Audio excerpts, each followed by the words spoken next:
I went to Walmart late at night and didn't expect this.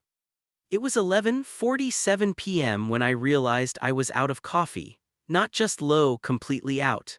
And I had an 8 a.m. presentation that would determine whether I kept my job or joined the unemployment line. So there I was, pulling into the Walmart parking lot at midnight on a Tuesday, wearing sweatpants and a hoodie that had seen better days, joining the cast of characters that populated 24-hour retail stores in the small hours. Night shift workers, insomniacs, college students, and people like me who'd made poor life choices. The automatic doors slid open with their familiar whoosh, and I grabbed a cart more out of habit than necessity. The store had that eerie, fluorescent quality that all Walmarts get after dark, too bright, too quiet, populated by employees stocking shelves and avoiding eye contact. I headed straight for the coffee aisle, my flip-flops slapping against the linoleum floor. That's when I saw him.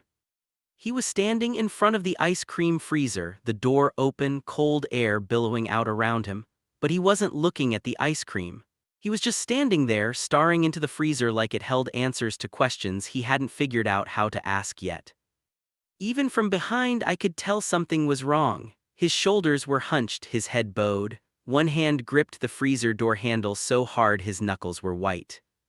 I should have kept walking, should have minded my own business, grabbed my coffee and gone home, but something about the way he stood there so utterly defeated made me stop. "Hey," I said quietly, not wanting to startle him, "you okay?" He turned and I got my first good look at him. Mid-20s, maybe a year or two younger than me, dark hair falling into his eyes, a face that would have been handsome if it wasn't streaked with tears and red from crying. "I'm fine," he said automatically, then laughed bitterly. "That's what we're supposed to say, right? I'm fine, even when we're standing in Walmart at midnight having a breakdown in the ice cream aisle. In my experience, nobody who's actually fine ends up here at this hour." I gestured at my cart, case in point. That got a small, watery smile. "What's your excuse?" "Forgot to buy coffee, yours."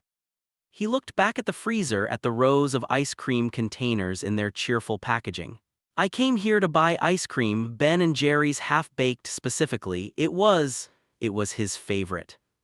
The way he said was told me everything I needed to know. "I'm sorry. We broke up 3 hours ago. I've been sitting in my car in the parking lot trying to decide if I should go home or just drive until I run out of gas." He grabbed a container of half-baked, held it for a moment, then put it back. "I don't even like this flavor. I only ate it because he did. And now I'm here at midnight about to buy ice cream I don't want because it reminds me of someone who doesn't want me anymore." I recognized the spiral, the way grief makes you irrational, makes you want to hold onto anything that connects you to what you lost, even if it hurts. "What's your name?" I asked. "Isaiah."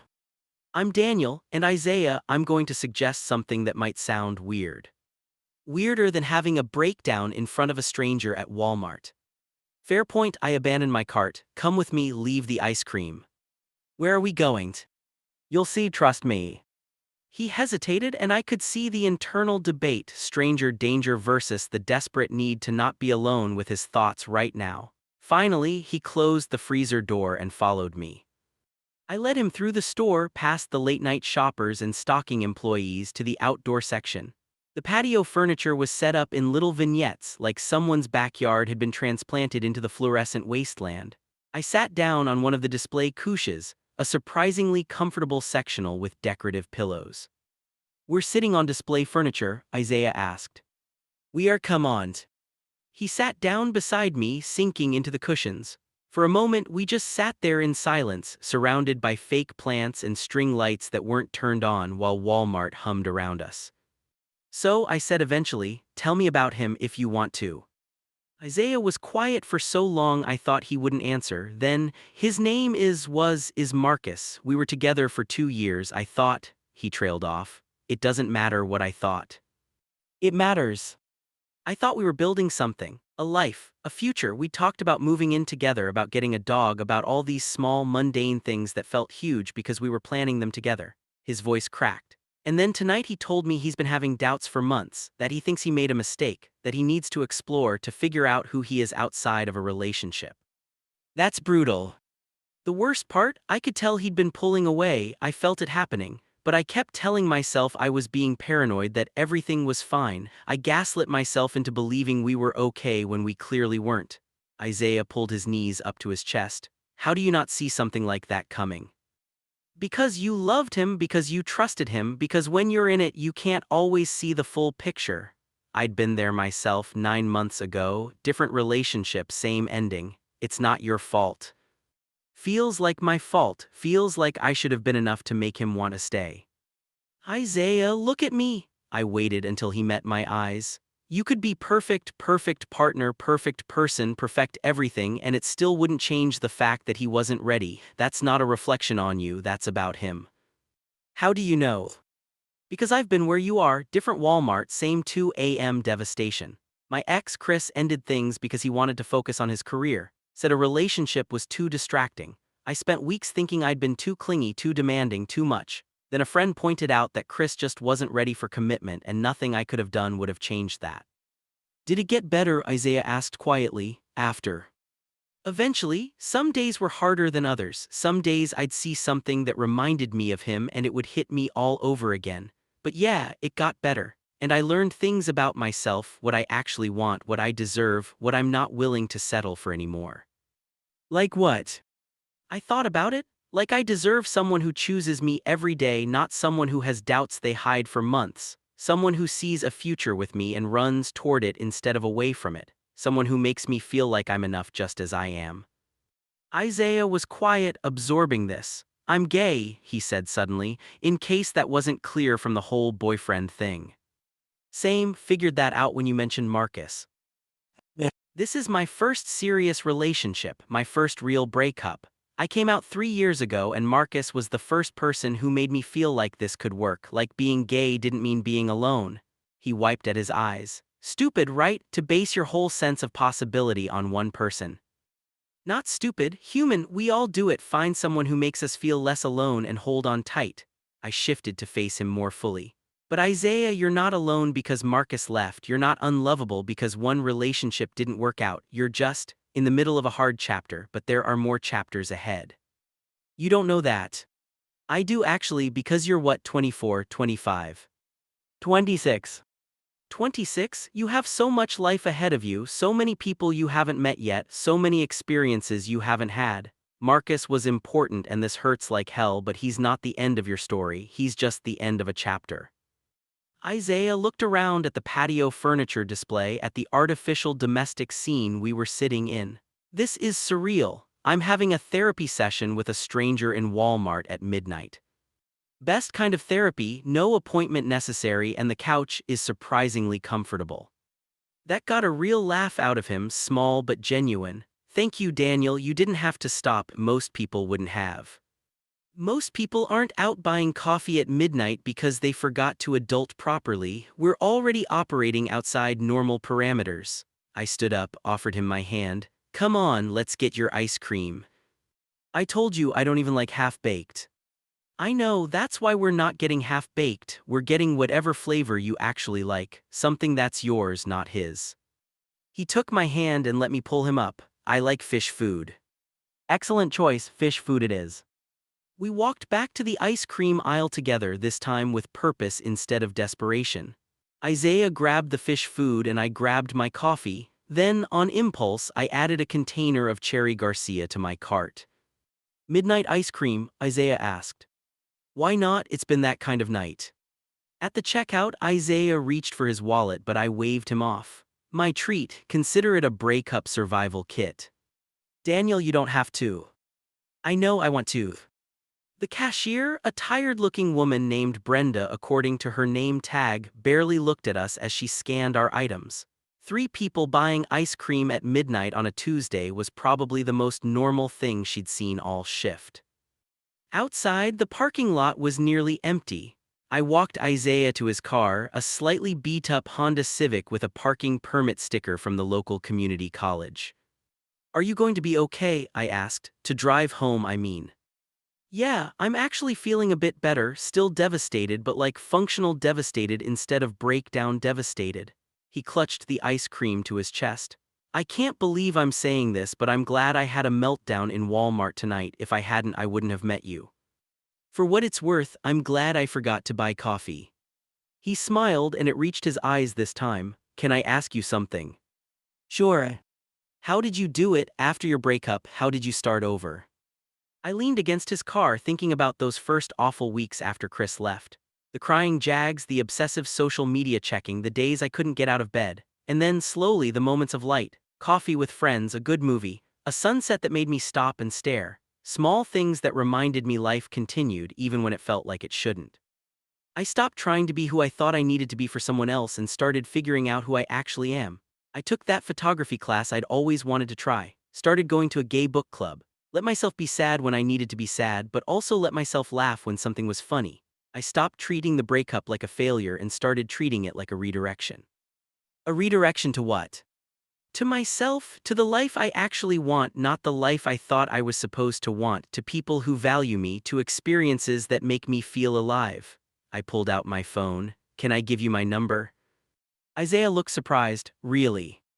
Yeah, not in a weird way. I'm not trying to be your rebound or anything, but breakups are hard, especially the first real one, and sometimes it helps to have someone who gets it, someone you can text at 2 a.m. when the loneliness gets too loud.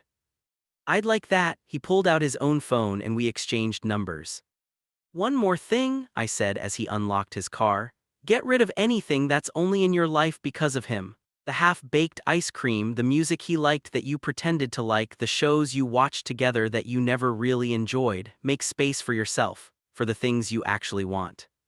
Even if I don't know what I want yet. Especially then, that's when you get to explore, try things, make mistakes, figure it out as you go. I stepped back from the car. You're going to be okay, Isaiah. It doesn't feel like it now, but you are. How can you be so sure? Because you're here, you're still trying. You went to Walmart for ice cream instead of giving up entirely. That's something. He got in his car, rolled down the window. Thank you, Daniel, for stopping, for listening, for the ice cream and the pep talk and all of it. Anytime, literally, text me whenever. I watched him drive away, his taillights disappearing into the night. Then I grabbed my own purchases and headed to my car, feeling strangely lighter despite the late hour and the early morning I had ahead of me. My phone buzzed as I was loading the grocery bag into my passenger seat. Isaiah * made it home. Eating fish food straight from the container already feels better than half-baked ever did. I smiled and typed back, that's the spirit. Remember your flavor, your rules, sleep well. Isaiah * you too. And Daniel, thank you for reminding me I'm not alone in this. Me * you're not, and you won't be, that's a promise. 3 months later, I met Isaiah for coffee at a place near his campus. He looked different, lighter somehow, like he'd shed a weight I hadn't even fully noticed him carrying that night at Walmart. You look good, I said as he sat down across from me. I feel good, really good actually. He pulled out his phone and showed me a photo, him with a group of people all wearing rainbow shirts. I joined the LGBTQ+ Student Alliance at school. This was from our Pride event last weekend. Isaiah, that's amazing. It was your idea, kind of. You said to try things to figure out what I actually want, so I did, and it turns out what I want is community, people who get it, people who aren't Marcus. How's that been, the Marcus situation? Weird, hard, but better. I blocked him on social media like you suggested, deleted our photos, got rid of the stuff he left at my place, and it hurt at first, but now, he shrugged, now I'm just living my life, making new memories that have nothing to do with him. That's huge progress. I couldn't have done it without you. That night at Walmart, I was so close to doing something stupid, calling him, begging him to reconsider, making promises I couldn't keep just to get him back. But you stopped me, you gave me perspective when I couldn't see past my own pain. I just did what someone did for me once, paid it forward. We talked for 2 hours about school, work, life, the future. Isaiah told me about a guy in his alliance who'd asked him out, about how terrifying and exciting it felt to even consider dating again. Take it slow, I advised, no pressure, just see where it goes.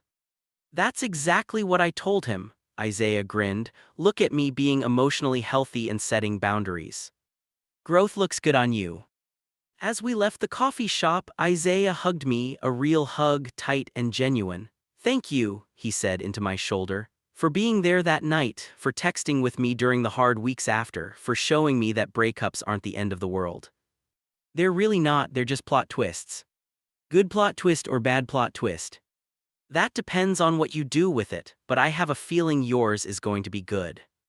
I went to Walmart late at night looking for coffee and ended up finding something more important, a reminder that small acts of kindness matter, that stopping to check on a stranger can change their trajectory, that sometimes the worst nights lead to the most important connections.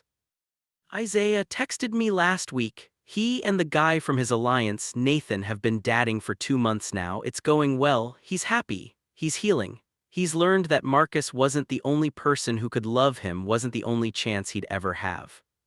And me, I learned that my own heartbreak had a purpose. That surviving it made me equipped to help someone else survive theirs. That we're all just trying to make it through the hard nights, and sometimes all we need is someone to sit with us on a display couch in Walmart and remind us that we're going to be okay. I still think about that night sometimes, the randomness of it, the timing, the fact that we were both in exactly the wrong place at exactly the right time. Isaiah needed someone to see him. I needed to be reminded that I'd survived something similar and come out stronger. We didn't expect it, neither of us planned it.